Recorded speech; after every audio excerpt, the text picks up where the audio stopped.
assim de muito sol. Eu lembro que tava um dia tão bonito e eu pensei, eu escolhi o melhor dia para morrer. Eu escolhi o melhor dia.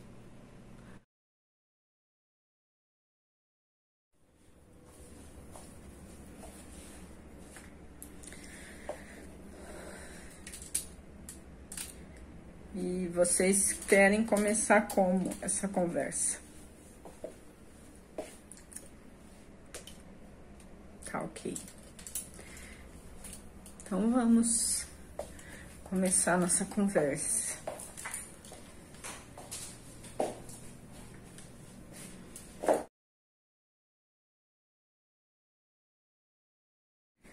A minha história é bem longa. Eu tenho uma história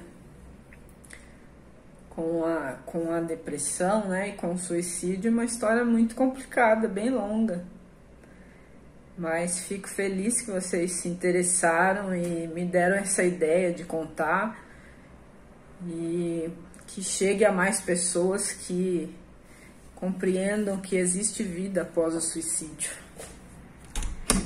Ou existe vida após a depressão e a tentativa de suicídio. Então vai ser uma entrevista à distância e eu gravarei aqui também.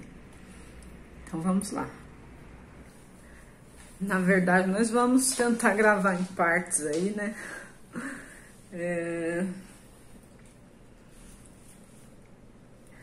Vamos tentar ir por partes. Tá, ok.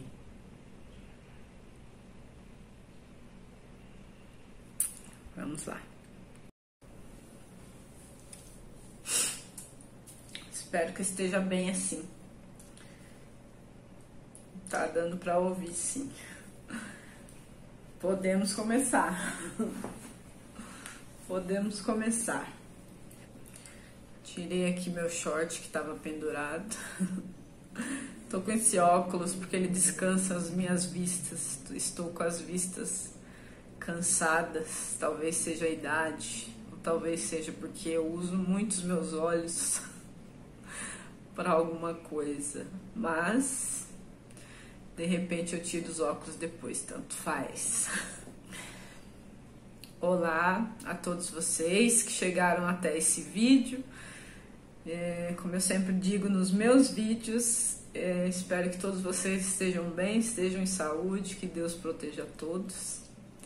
Eu me chamo Lina, eu moro em São Paulo e hoje eu vou contar para vocês um pouco da minha história com a depressão severa e vou falar também de algo bem complicado que faz um bom tempo que eu não comento sobre, né?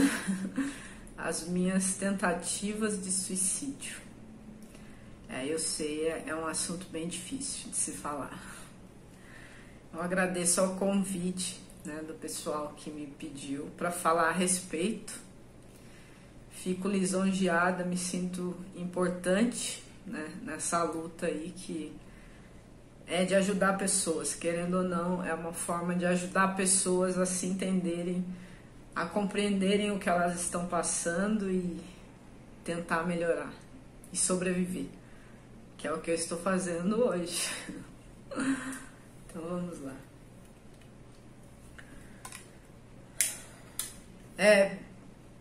Sobre a minha história com a depressão, é difícil eu falar tudo, né? Eu vou tentar resumir, é complicado falar tudo que eu passei, porque depois de velha, eu fui descobrir que eu vivia depressão durante a infância inteira, né? Eu fui descobrir isso muito depois.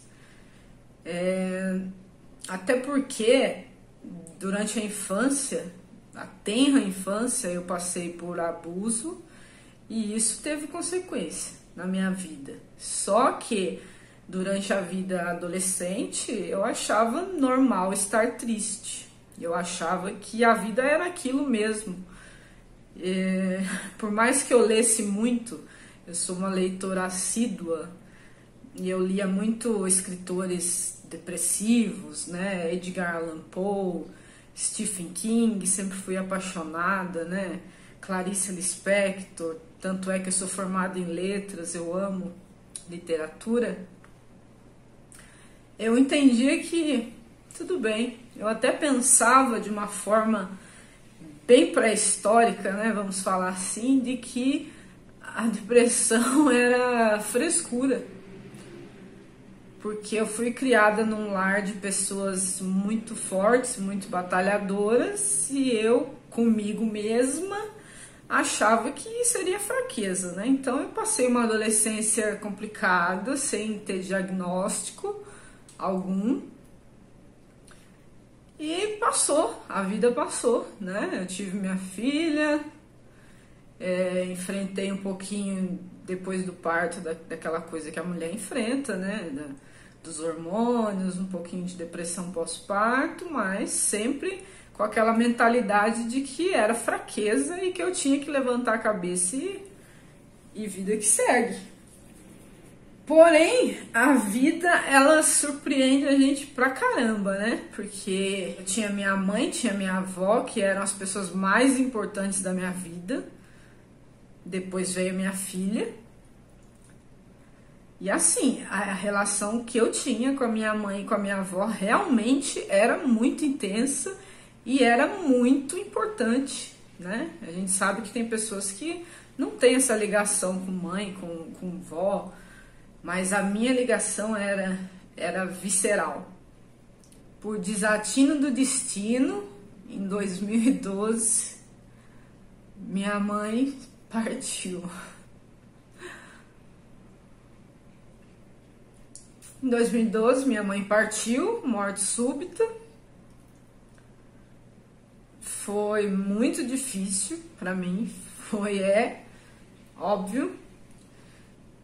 E foi difícil para mim entender o luto, vivenciar. Eu nunca tinha passado por aquilo, principalmente da pessoa mais importante da minha vida, né?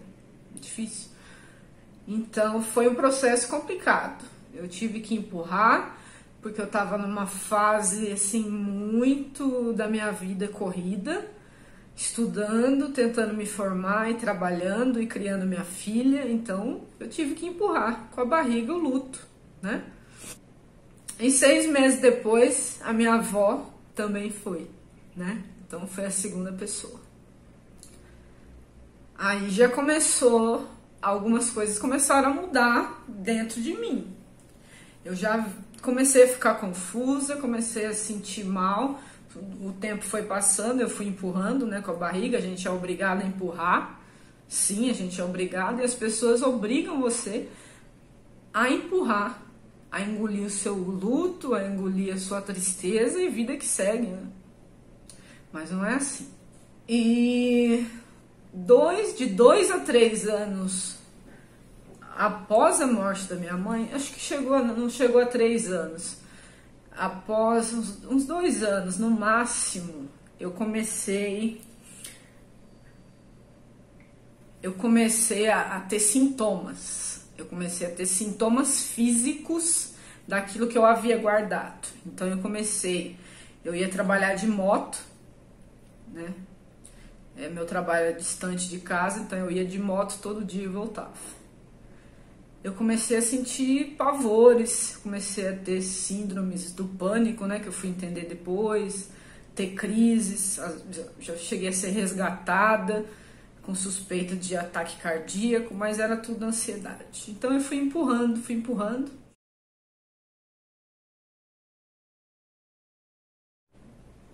E a primeira tentativa foi numa época bem revoltada da minha vida. Eu estava revoltada. Eu não havia ainda iniciado nenhum tratamento, não havia procurado médico algum, porque até então na minha cabeça ainda eu tinha esse pensamento de que ia passar, de que eu não podia ter depressão. Eu ter depressão? Não. Eu continuei. Porém, eu comecei a ficar confusa. Eu comecei a brigar muito em casa. Eu comecei a ficar muito revoltada. E foi aí que eu comecei a pensar na possibilidade de morrer. Aí eu comecei a pensar, porque a vida já tinha se tornado insuportável. A vida já tinha se tornado, eu já tinha me formado, eu já tinha passado em outro concurso, mas mesmo assim a vida já tinha se tornado insuportável. Então dentro de casa já não estava legal com meu marido, porque ele também não entendia, porque eu não falava. Então a gente brigava muito. E esse primeiro ímpeto que eu realmente tive, foi um ímpeto mesmo de tirar, foi planejado, tá? Foi planejado. Eu tive. Durante um tempo que eu mudei de trabalho, que eu passei no concurso, entrei em outra escola, né, como professora, eu conheci uma amiga, assim, muito especial. Ela era uma pessoa, assim, que de todos dessa escola que eu entrei, né, ninguém conversava muito comigo, ficava aquela coisa assim, e eu também não fazia questão de ninguém. Mas ela, eu sentia uma coisa muito diferente nessa pessoa. O nome dela era Simone. Ela chegava, ela era muito a minha mãe. Ela chegava sorrindo e o sorriso dela não, sabe? Eu não sei explicar. E um dia ela chegou em mim e falou assim: vamos embora comigo? A gente vai por outro caminho, eu vou de carro, você vai com a sua moto atrás. Aí eu falei, vamos, né? Essa escola que eu trabalho é muito afastada, é muito mato, é floresta, assim, é bem afastado. Aí eu falei, tá bom. Já tava com a vida nem aí.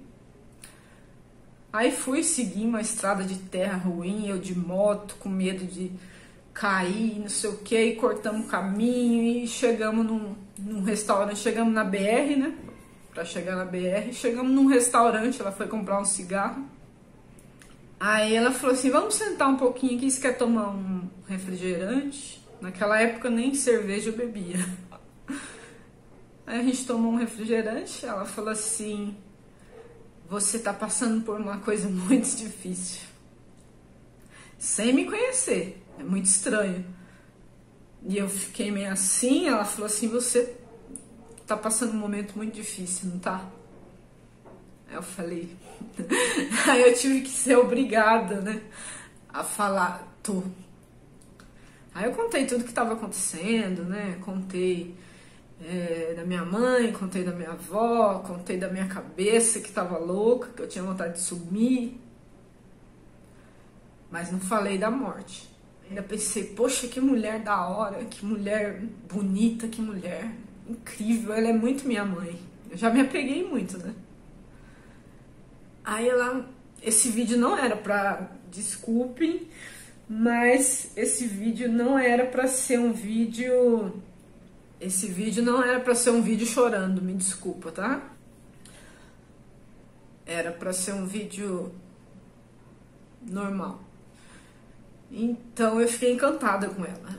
Eu só ficava com ela no horário do recreio, eu saía, ela ia junto comigo, ela sentia que tinha que me proteger. Ela me chamava para casa dela. Parece que ela foi uma pessoa mandada por Deus para me proteger, de certa forma, me proteger. Enfim, os dias se passaram, né? E foi piorando essa situação, essa sensação que eu tinha foi piorando muito. E eu tinha em mente que eu queria morrer. Em casa estava tudo péssimo, eu não conseguia falar com meu marido, eu estava revoltada, eu não conseguia ficar em casa, eu tinha vontade de fugir. E eu ia para casa dela, eu ficava dias e não conseguia voltar para casa. Isso atrapalhava no casamento, aquela briga, e era só briga. Eu falei, meu, o que eu tô fazendo aqui? O que eu tô fazendo aqui? Eu sou uma péssima mãe, eu não sou a mãe presente, mas eu tô morta por dentro, eu não consigo mais fazer nada bem. Eu me sinto mal do momento que eu saio para trabalhar ao momento que eu vou dormir. Se eu durmo, eu tenho pesadelos. Que vida é essa? Isso não é uma vida. Isso não é uma vida. E aí nesse dia fatídico, era um dia assim de muito sol. Eu lembro que tava um dia tão bonito.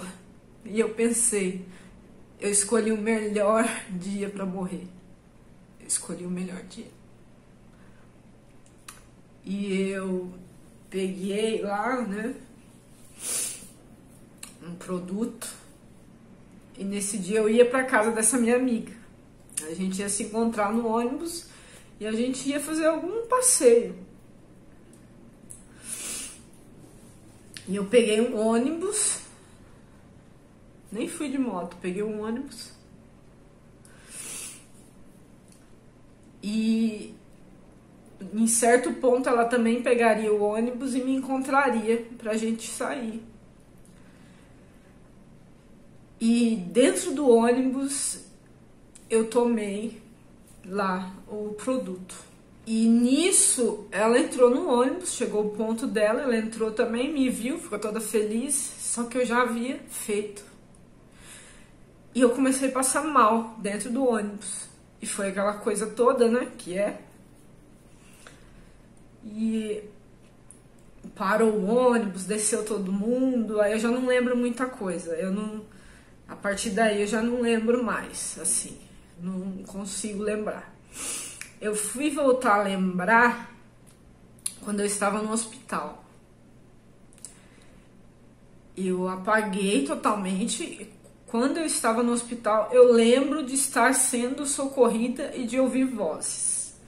Eu ouvia muita gente falando, eu ouvia alguém gritando e sentia dor no peito. São poucas lembranças, gente, porque esse dia foi muito difícil. Esse dia foi realmente... Deus falou, não, você não vai, né? Tá bom. Aí... eu ouvi muitas vozes, gritos. E eu lembro de ter uma visão. Eu tive uma visão. Isso para o médico, né? Para os médicos é o seu cérebro, ou é resquício de memória que teve ali do momento de ser socorrida. Aí eu fiquei sabendo depois, pela minha amiga e pelo médico. Eu não tava nem aí, sabe? Eu odiei acordar. Quando eu acordei no hospital, acho que foi 4 dias depois, sei lá, eu odiei. Eu me senti péssima de acordar, eu me senti fracassada de acordar. E aí o médico veio e falou, você passou por isso, aquilo, nós fizemos uma lavagem, não sei o quê, você teve 3 paradas cardíacas. Ele falou que eu tive 3 paradas cardíacas. Eu lembro que isso aqui em mim, essa parte aqui em mim, tava toda roxa. Isso eu lembro, ficou vários dias. Aqui em mim parecia que eu tinha levado uma pancada. E doía demais. Era uma dor insuportável. Mas eu não tava nem aí. Eu só me sentia fracassada. E aí essa minha amiga foi, né, me visitar. E ela não comentou nada. Ela não falou nada. Ela não questionou nada. Ela só falou assim, olha, a gente precisa... cuidar, eu preciso te ajudar. Eu não vou falar nada pra você, eu não vou te julgar, eu te entendo, mas eu não quero que isso se repita, tá bom? Quanto à visão que eu tive, né? Tem pessoas que falam que é estado de quase morte, né? Como o médico falou que eu tive parada cardíaca, eu não sei. Eu sei que a visão que eu tive, eu lembro muito bem. A visão que eu tive foi muito real. Parecia que eu tinha visto aquilo, mas o médico falou que eu estava desacordado o tempo todo. Eu me via deitada numa maca, eu via minhas pernas, como se eu tivesse deitado numa maca, e eu via minhas pernas, eu estava de roupa branca, aquela roupa de hospital branca, e eu via minha mãe e minha avó. Então, isso é uma paranoia, né? Para os médicos é uma paranoia. Eu via minha mãe de frente no corredor, falando assim, vamos filha, ela me chamava, vamos filha, vamos, levanta daí, vamos, vem comigo, tipo assim, vem comigo, sabe? E eu confusa, eu não conseguia falar, eu lembro que eu não conseguia falar, né, nessa visão aí, né? E do lado, assim, do meu lado, minha avó de pé, me segurando, como se ela me segurasse. Eu sentia a mão, eu sentia uma mão me segurar. E eu olhava, era minha avó falando, não, ela vai ficar. E meio que elas discutiam, não, vamos, filha. E a minha avó do lado falando, não, ela vai ficar.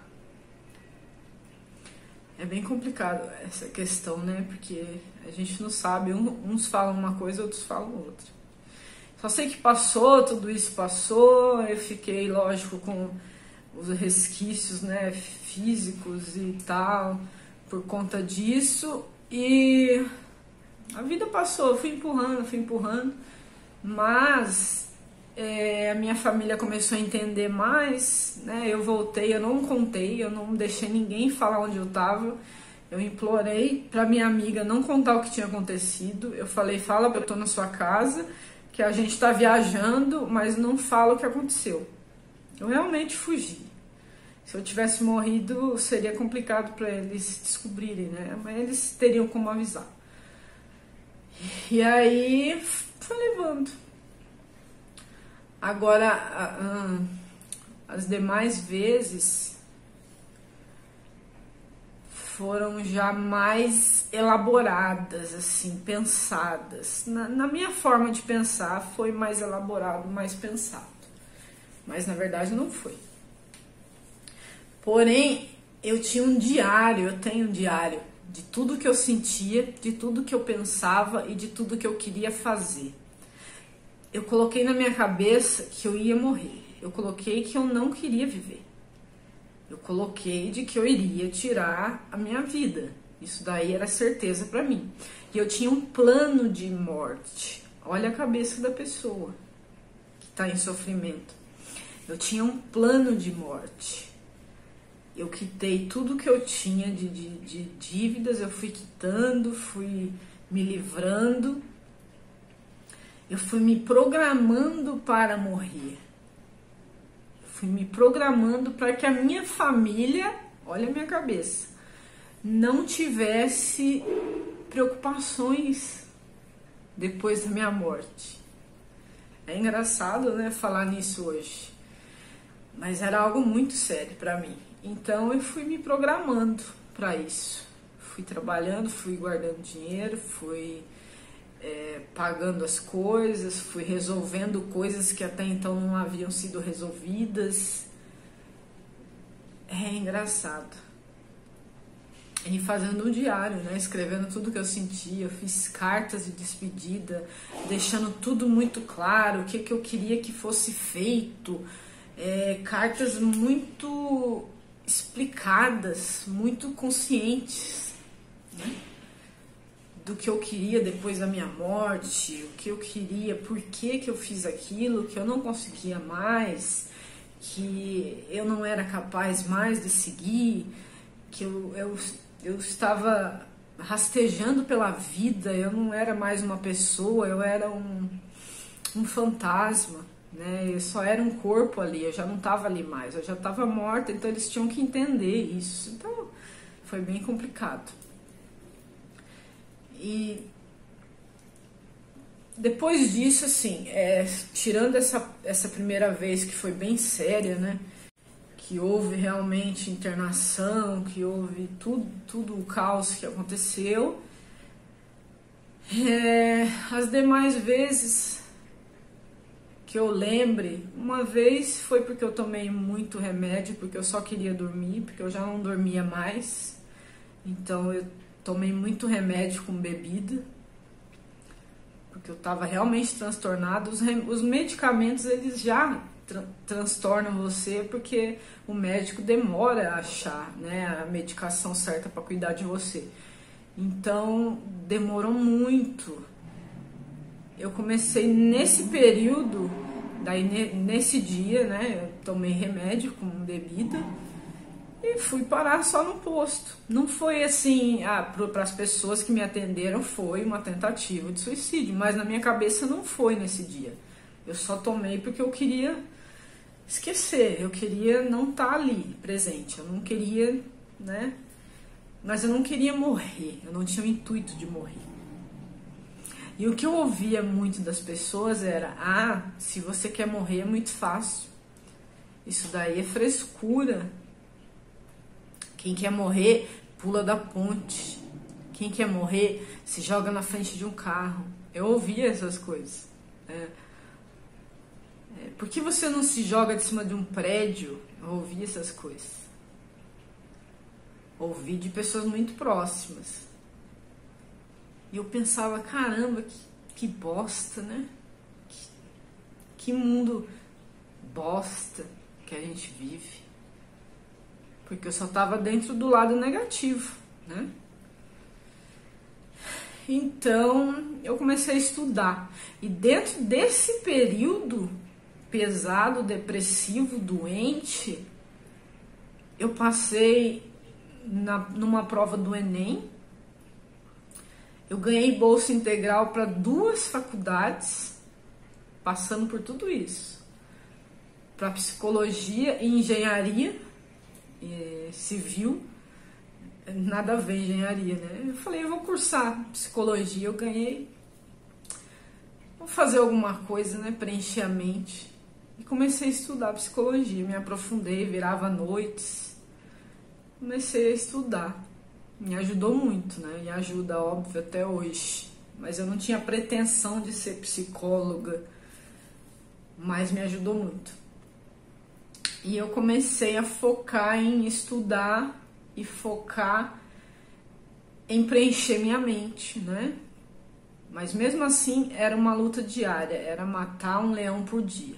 Mesmo assim era um caos mental, era uma loucura, eram dias sem dormir, era parar no hospital porque eu tava 3 dias sem dormir, quase infartando, era troca de médicos. Eu lembro uma vez que a minha médica, que eu gostava muito, chegou em mim e falou assim, nossa, foi tão difícil esse dia. Ela falou assim, Lina, eu não sei mais o que fazer por você. A médica falou isso. E eu lembro que eu me senti tão mal porque foi tão difícil pra mim, sabe, abrir mão e aceitar tratamento, foi tão difícil. E depois de tanta tentativa, e eu, doutora, esse medicamento está me deixando com mais vontade de cometer suicídio. Esse medicamento está me deixando sem dormir. Esse medicamento não sei o que. E foi tão difícil escutar isso dela. E ela falar assim, que eu era um caso perdido, né? Resumindo, né? Para bom entendedor, meia palavra já resolve. Ela falou assim, eu não sei mais o que fazer por você. Eu já tentei de tudo. Tanto é que essa médica, ela desistiu de mim, né? Eles falaram que não, que ela trocou de não sei o que lá, mas ela desistiu do meu caso. Porque para um médico é muito difícil perder, eu acho, né? Para alguns, perder um paciente por suicídio, né? Nessa área. E ela imaginava, eu acho, que eu iria fazer.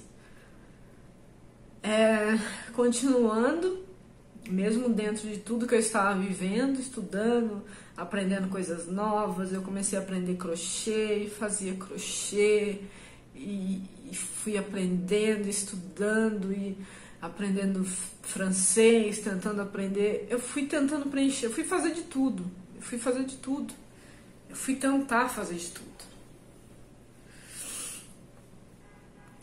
E aí, numa dessas vezes, aí minha família já estava ciente, né? Meu marido já estava ciente que o negócio era feio. Ele trabalhava à noite, mas o coitado mal dormia, porque a vida dele era cuidar de mim. Se ele não fizesse comida, eu não comia. Se ele não me levasse para o banheiro, eu não tomaria banho. Eu me arrastava. Então, a vida dele começou a ser muito difícil para cuidar. Não é fácil cuidar. Não é fácil. E não era fácil para mim ver ele sofrendo, chegar de madrugada do serviço e ter Mal cochilava, assustado. Eu ia no banheiro, era com a porta aberta. Até hoje eu tenho isso porque ficou na cabeça. Eu não tomava banho sem ele estar na porta. Nada, eu não dava um passo sozinha. Nada, não fazia nada sem ter alguém. E eu observava, eles não falavam, mas eu observava. Ele saía para ir na mãe dele ou para ir no mercado, ele falava: Stephanie, fica aí com a sua mãe aí, né? Mas eu sabia que era, né? De jeito nenhum eu ficava com portas fechadas, nada. Era uma vida de prisão. E isso começou a me incomodar, porque para a pessoa que tá nisso, você vira um peso. Aí, além da dor que você carrega, você vira um peso para sua família. Eu via que eu era total peso. Eu não era mais uma mãe, eu não era mais uma mulher, uma esposa. Eu não era mais uma funcionária, porque eu não podia mais trabalhar naquele período. Então, eu me via a pior das piores. E teve um dia que com muito medicamento eu passei a tomar medicamento assim, do jeito que eu quisesse, para me ajudar, porque o desespero de você querer melhorar é muito grande. Eu lembro que ele chegou, eu só lembro isso, ele chegou do trabalho por volta de umas 6 horas da manhã. Eu havia passado a noite em claro, mas eu estava muito dopada de remédio. Tava muito dopada. Eu levantei, ele tava tão cansado que ele deitou, mas ele sempre, né? Eu levantei pra ir ao banheiro. Falei, eu vou no banheiro. Eu tinha pego um arame, não, um cordão de uma blusa, um cordão bem forte de nylon. E fiz lá o nó, né, do marinheiro. E fiz lá o nó, eu não lembro nem onde eu pendurei. Eu pendurei no negócio do vitrô do banheiro e coloquei. Mas eu não lembro de querer fazer isso. Eu fiz, eu levantei metodicamente, fui e deixei a porta aberta. Se eu tivesse trancado a porta do banheiro, ele não conseguiria me salvar nesse dia. Eu só fui, eu levantei, peguei, tirei o cordão da minha blusa, fiz o nó, coloquei e em poucos segundos minha mente apagou. É muito rápido, o enforcamento é muito rápido.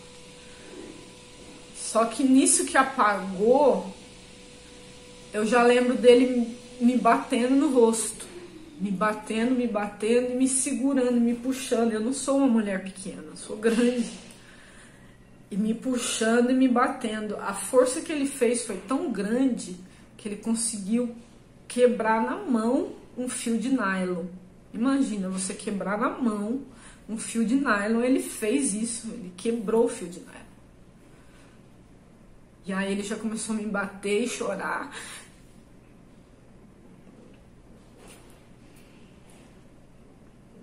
E ele falava assim: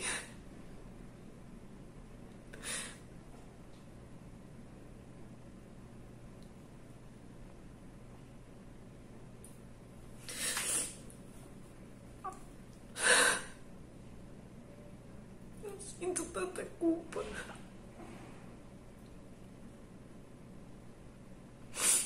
Ele falava assim: meu amor, por que você fez isso? Ele falava assim: eu te amo tanto, por que você fez isso? E eu não sentia nada. Eu tava dopada, eu não sabia por que eu tava fazendo aquilo. Eu falei, eu não sei, o que eu fiz?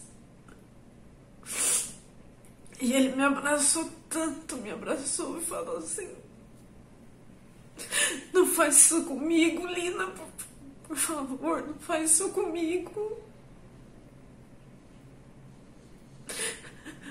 Não faz isso com a gente. E ele me abraçava. E eu tirei aquela corda. Eu tava toda roxa, Daqui pra cá, eu tava toda roxa já. Tipo, foi coisa de segundos, assim. Foi segundos. É tão difícil falar nisso, é tão... Eu não tenho vergonha de falar, sabe? Porque as pessoas que perderam alguém pro suicídio, elas se julgam muito e elas sofrem muito. E eu pensei depois, com Deus, né? Por mais que eu me apegasse a Deus, isso aconteceu. Eu pensava muito com Deus, eu falava: Deus, se for para eu ficar vivo aqui, me dá um sentido para minha vida. Eu sei, eu tenho uma filha, eu tenho um marido, eu tenho uma casa, mas eu não tô conseguindo, Deus. Eu não tô conseguindo ficar aqui. Eu não tô conseguindo, eu tô me sentindo inútil aqui. E aquilo de ver meu marido no chão, agachado no banheiro, me segurando e pedindo, pelo amor de Deus, aquela imagem não sai da minha cabeça. E eu fiquei muito pior. Eu falei: o que que eu fiz? O que que eu tô fazendo com a minha família? Eles me amam de verdade. Por que que eu tô fazendo isso? Por que que tá tão insuportável viver? Por que que tem que ser assim? Essa maldita doença. Essa maldita doença. E a partir daí foi tudo ainda mais difícil, né? Porque aí ele começou a se preocupar ainda mais. Não dormi direito. Eu tinha que ser mais vigiada. E eu comecei a tentar me ajudar mais, mas não foi fazendo muito efeito. Eu ainda tinha vontade de